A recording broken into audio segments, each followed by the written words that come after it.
welcome back. It's good to see you again. Today's lesson is a little different. We are on the practical pronunciation section of Everyday English, Roots to Real Conversation.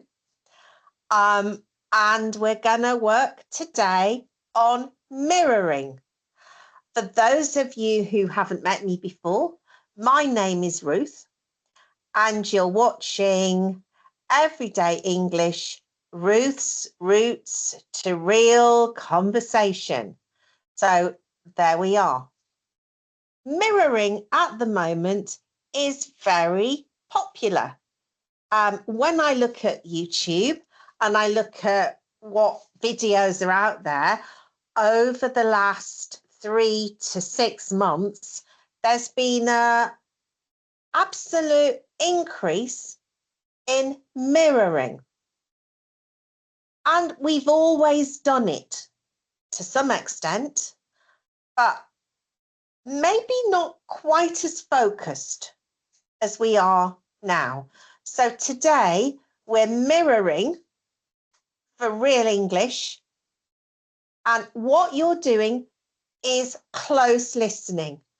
I do not want anybody panicking, worrying about pronunciation.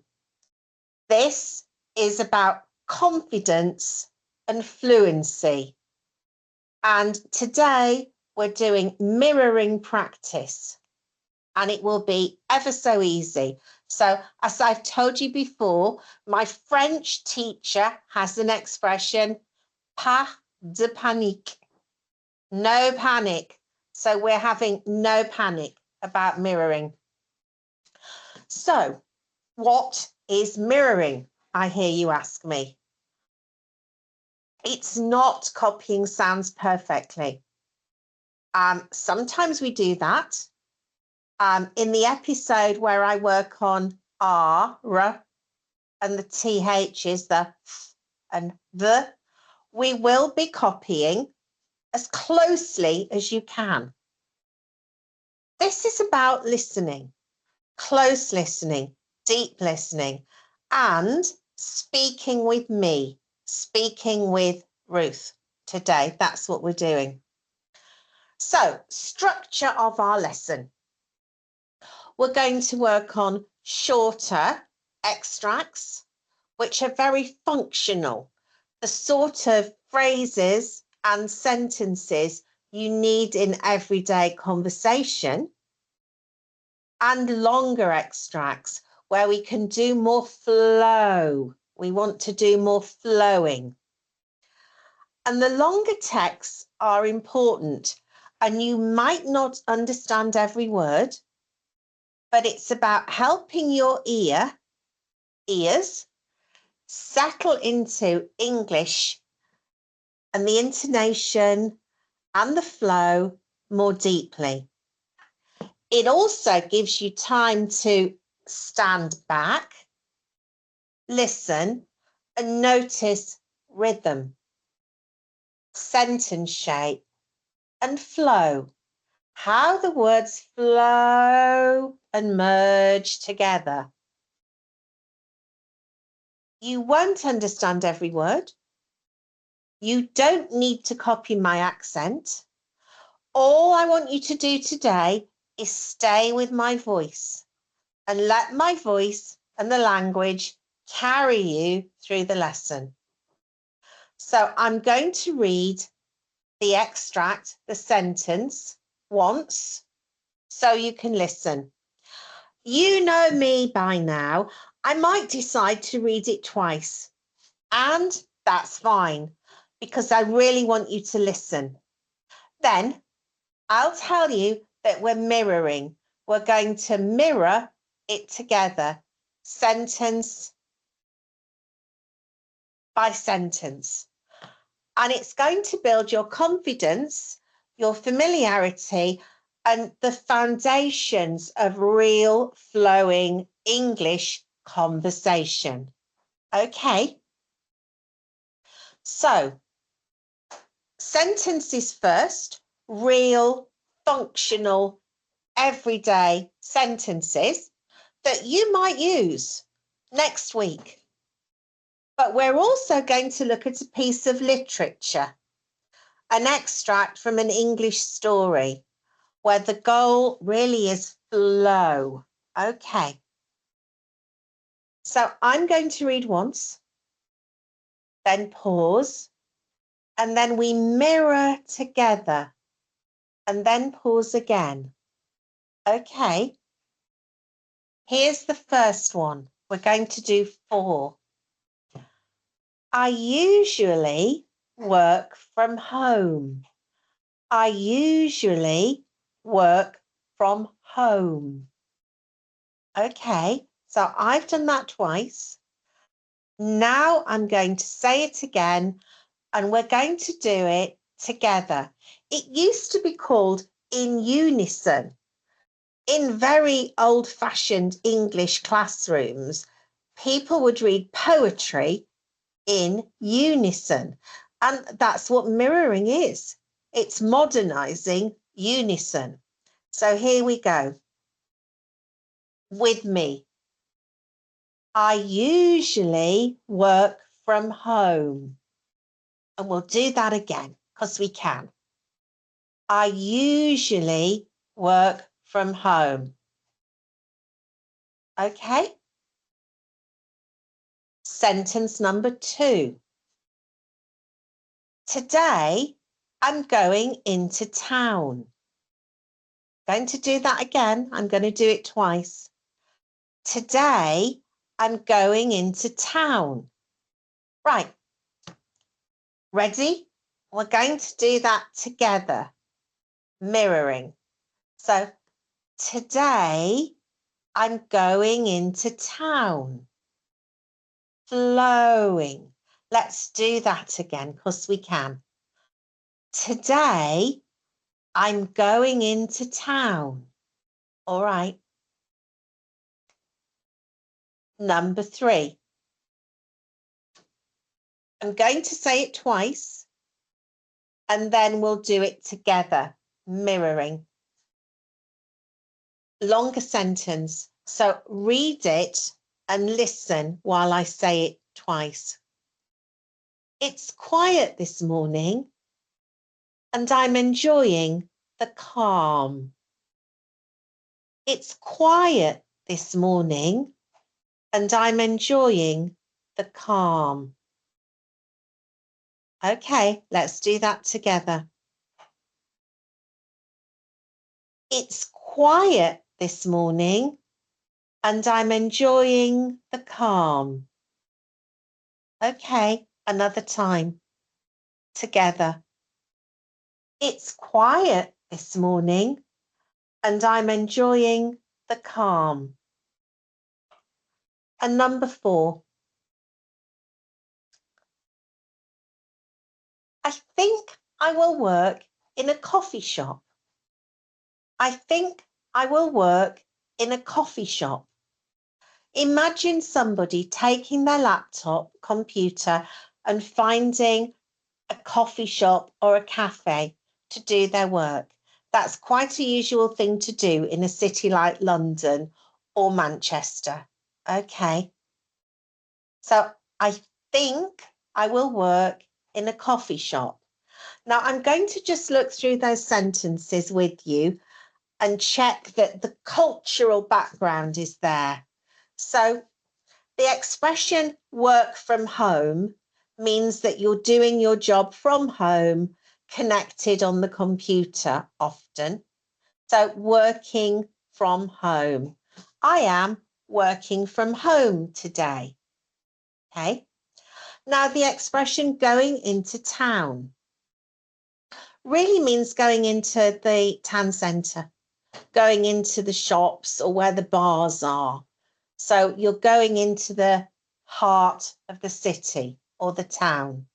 Okay, I'm going into town. I might say I'm going to town. I'm going to town. We don't always say into. Okay. And the other one, relaxation. It's quiet. I'm enjoying the calm. Okay. And the last one, I've already explained, that idea that people, students, people who can do their work independently might be able to work in a coffee shop or a cafe. It's not unusual these days. Okay. So your sentences, I'm going to say now in quick, rapid English. I usually work from home. Today I'm going into town. It's quiet this morning and I'm enjoying the calm. I think I will work in a coffee shop. So there's your fast version. Okay. This might feel strange, this unison, this mirroring, because your ear is learning before your mouth, before your articulators. Okay. But nothing has to be perfect. This is about flow and confidence and listening. But what people are saying about mirroring is that as you practice, English will start to feel more natural. You'll feel more comfortable in your pronunciation. So it's a good one to do. Right. Take a deep breath because we're ambitious today. We're going to look at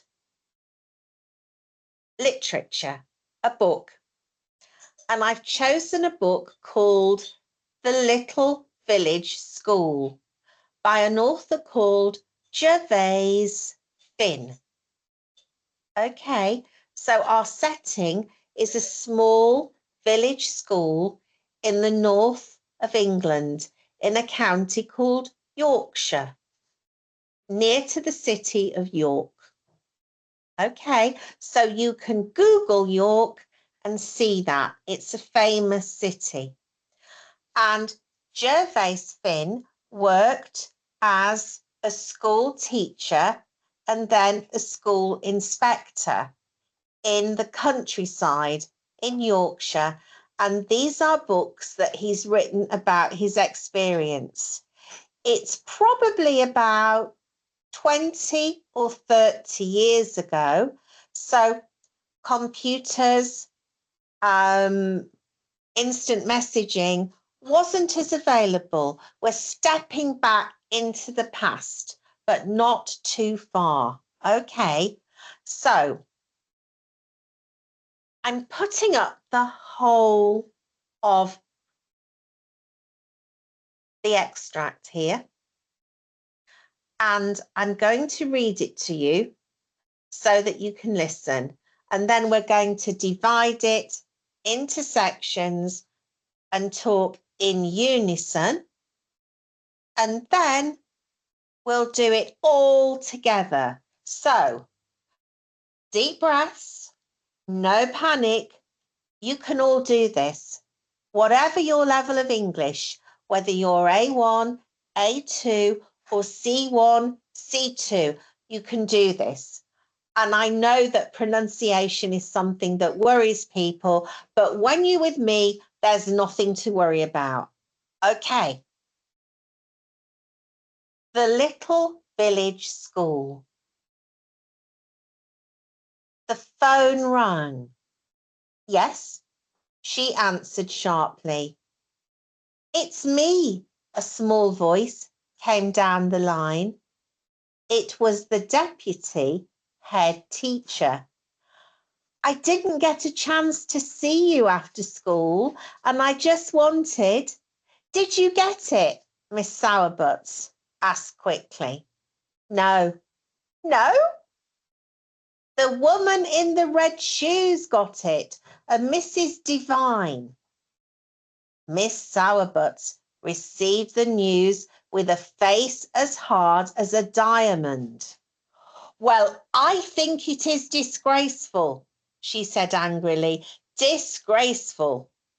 She seems very nice, Miss Breakspear told her hesitantly.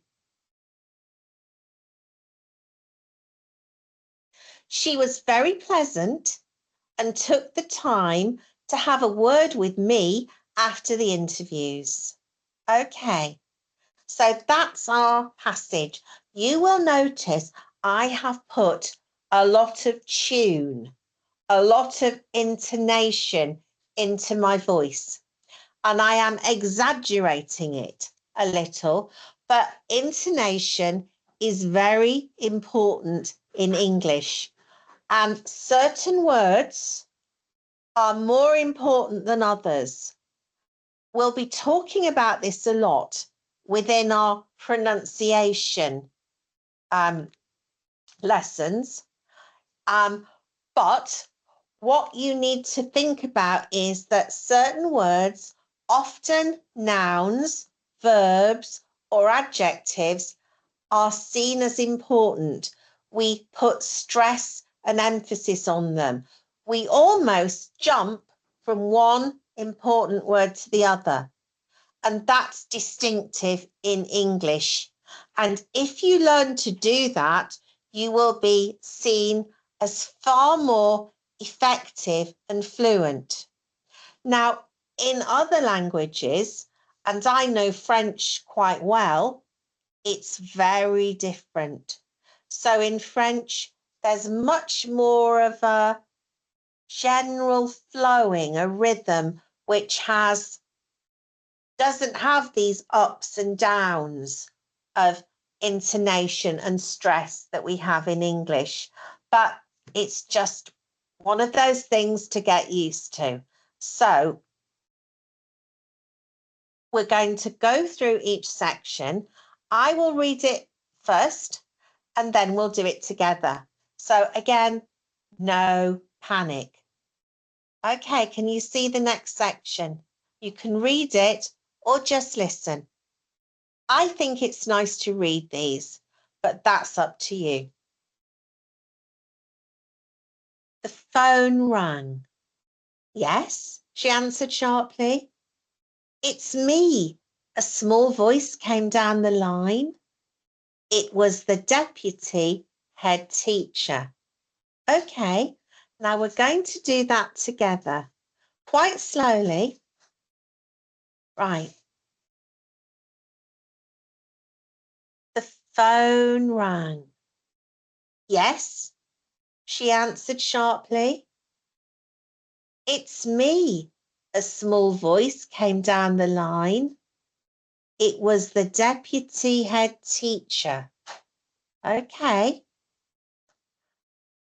I'm getting the impression that some of you would like to do that again, so we can, right? The phone rang. Yes, she answered sharply. It's me. A small voice came down the line. It was the deputy head teacher. Right, so have a look at the next section, and I'm going to read it for you. I didn't get a chance to see you after school, and I just wanted... Did you get it? Miss Sourbuts asked quickly. No. No? The woman in the red shoes got it, a Mrs. Devine. Now, those of you who are more advanced with your English will have noticed that I went wrong in that.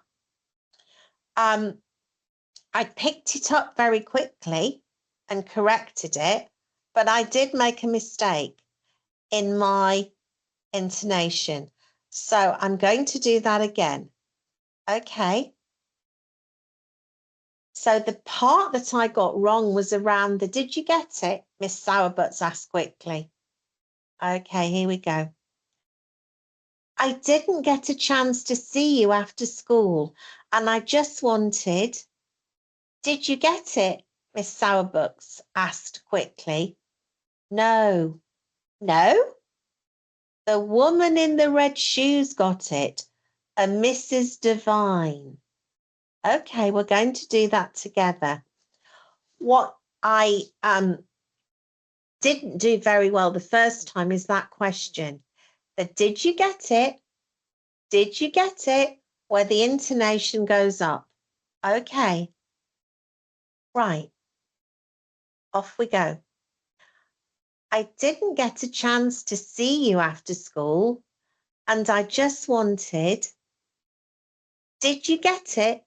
Miss Sourbutt asked quickly. No. No? The woman in the red shoes got it, a Mrs. Devine. Okay.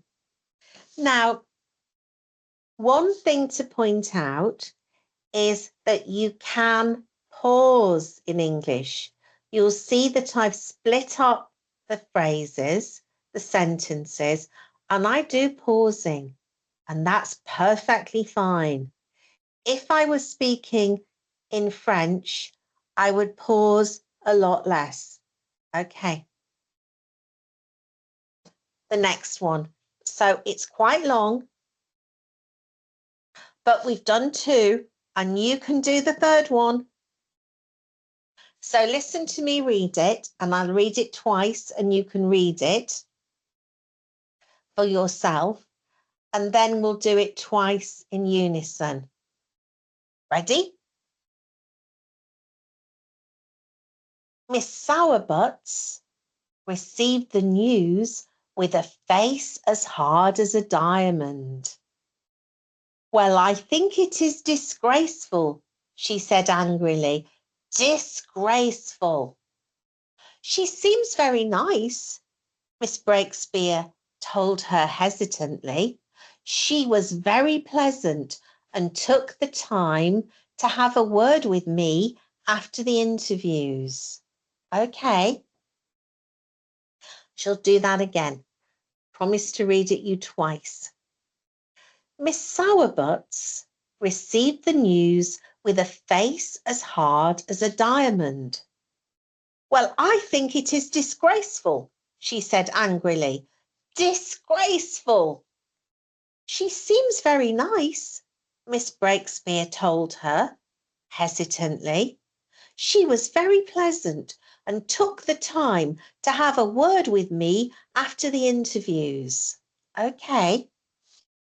And I am pushing you here because we're almost putting a little bit of drama, a little bit of role play into our voices when we're Miss Sourbutt and when we're Miss Breakspear.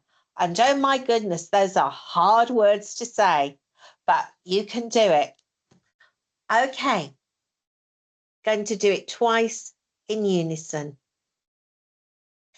Miss Sourbutt received the news with a face as hard as a diamond. Well, I think it is disgraceful, she said angrily. Disgraceful. She seems very nice, Miss Breakspear told her hesitantly.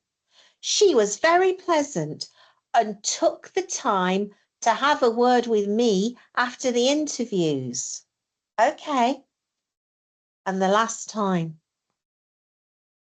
Miss Sourbutt received the news with a face as hard as a diamond. Well, I think it is disgraceful, she said angrily.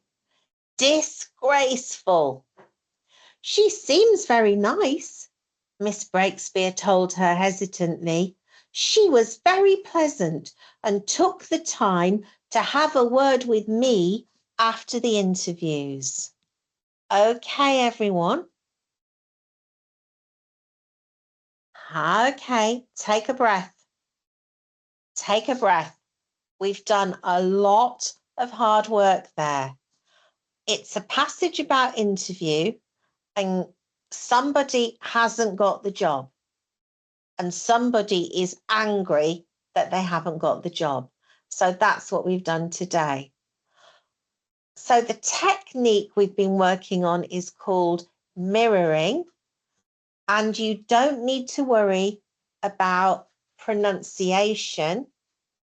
It's very much that flow, getting into the style of speaking English. So, hope you had fun. Hope you enjoyed it. Watch it again. Get to know the cadence, the intonation, how it rises with that question. Any comments or questions, if you write them in the chat under the video, then I can have a look and write you a reply. Okay? We're going to do a lot on pronunciation because I'm a speech and language therapist, so I love doing pronunciation. And it's important to know close listening and get your English as close to sounding English as you can. So there we are. If you feel like subscribing, that would be fantastic. However, you know, it's just good to have you here today.